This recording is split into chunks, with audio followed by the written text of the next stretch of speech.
me clear the air about something here. I said in my last video that I had never seen Alien Resurrection. I was expecting nothing but a big pile of dog shit just because I had heard that this movie was a complete disaster. From a creative standpoint, from an actual presentation standpoint, I had heard nothing but bad things about Resurrection. So I had said prematurely that this may have been the worst in the Alien franchise before I'd even laid eyes on it, before I even sat through it all the way through.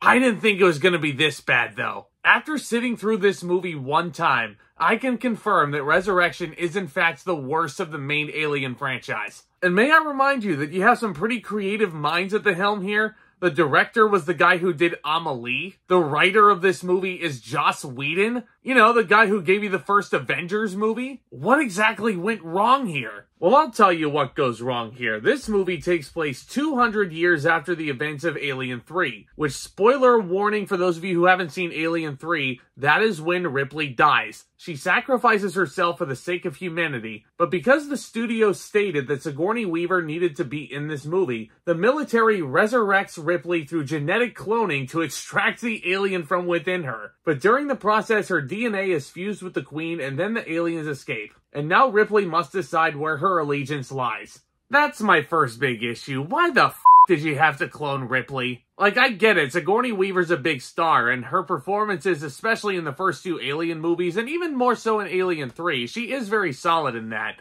Like, why do you need to bring her back? Like, where her character left off was just fine. Like, I get why you bring her back in a sense where you kind of need an excuse to bring the aliens back into the open and, in a sense, make more Alien movies. This seems like such a huge stretch, though, and Sigourney Weaver's actual performance in this doesn't really help matters. Remember when I was talking about how Sigourney Weaver really wanted to almost sexualize Ripley in Alien 3? And she wanted to actually form a relationship romantically with a xenomorph? You almost sort of get that. And she's almost over-sexualized too much in Resurrection. Who do I have to f*** to get off this boat? Like, no, I don't buy for a second that this is the same Ripley that we saw kick all kinds of ass in 1986. And it's not. In the purposes of the story, it is not the same Ripley. This is a clone of Ripley. So I'll at least give Sigourney Weaver some points for going for a different style of character in a movie like this.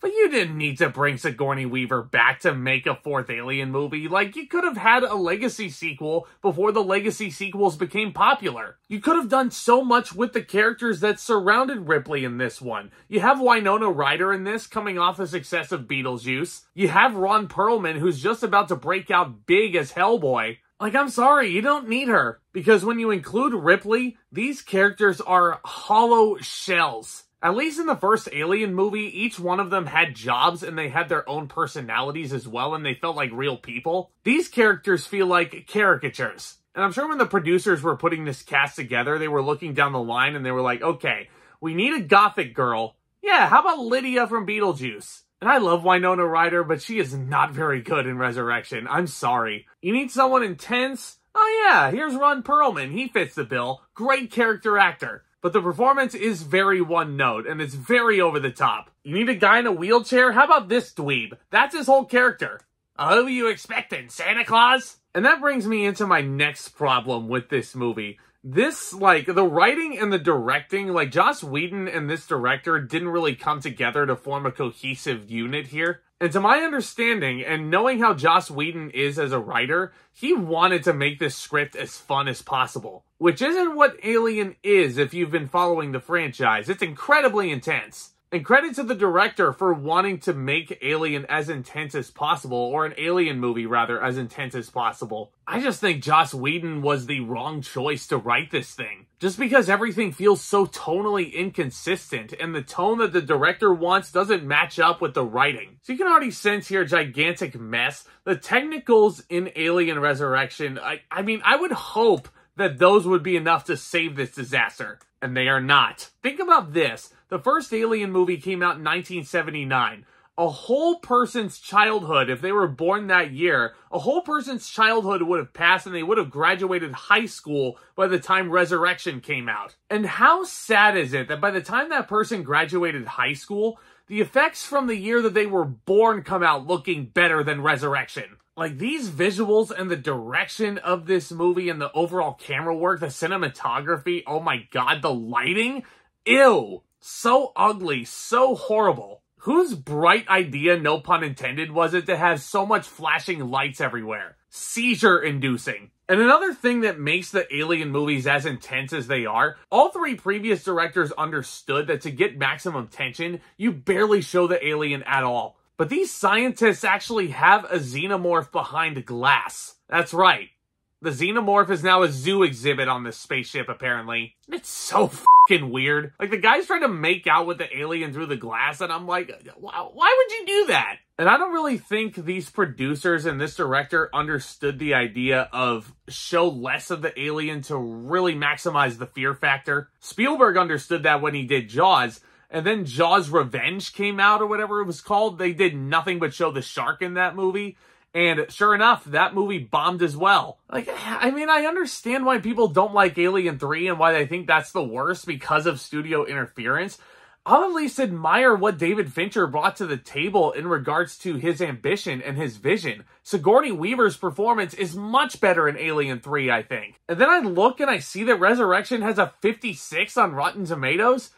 That is way too kind. I really, really did not like this thing, guys. Horrible visuals, really, really subpar performances here, and a complete clash of personalities when it comes to writer and director, and you just have a product that isn't really all that spectacular. And don't even get me started on the last 15 minutes and the ending of Alien Resurrection. Man, if you just want stuff that's balls to the wall insanity, almost to the point where it's kind of unintentionally hilarious to watch everything unfold, Alien Resurrection, like, oh my god, this ending has everything, guys. Including the newborn. Like, why do you design an alien like this? Like, isn't this regular xenomorph enough? Like, why do you need a shriveled up looking newborn? It just looks so disgusting. And then it looks like Sigourney Weaver is trying to make out with it at the end. Like, no.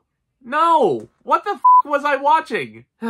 So yeah. I may be in the minority here. I didn't like this movie at all. And from reading the comments from Alien 3, I do understand that there are fans of Resurrection out there. More power to you. I heard so many differing opinions on it. There's detractors that say it's really bad. There's people that like this. I think it's super underrated. I'm leaning with the detractors. I do think this is the worst Alien movie of the bunch. My gut feeling from Alien 3, I think, was affirmed here. I'm going to give Alien Resurrection an F. I know some of you might think that's too harsh. But again, when you compare this especially to the first Alien movie, it is night and day. Not just in terms of content, but in terms of the timeless feel and the effects and the aesthetic that they were going for. That original Alien is absolutely still top tier. But let me know your thoughts. I can't be the only one that hates this movie. I know there's some of you that like it. Let me know down in the comments. Let's talk about it. Because I love doing this, guys. I love getting in front of this camera. I love talking to all of you lovely viewers out there about all things in the cinematic world, really. Hit that subscribe button if you're new. Tap on that thumbs up as well if you haven't already. And stay tuned for more videos very soon. Alien Romulus is hitting theaters next weekend, and I can't wait to check it out. And I can't wait to talk about it with you guys either. Stay tuned. Y'all are the best. Thank you so much again for your support. And with all that being said, Back Talk, commence.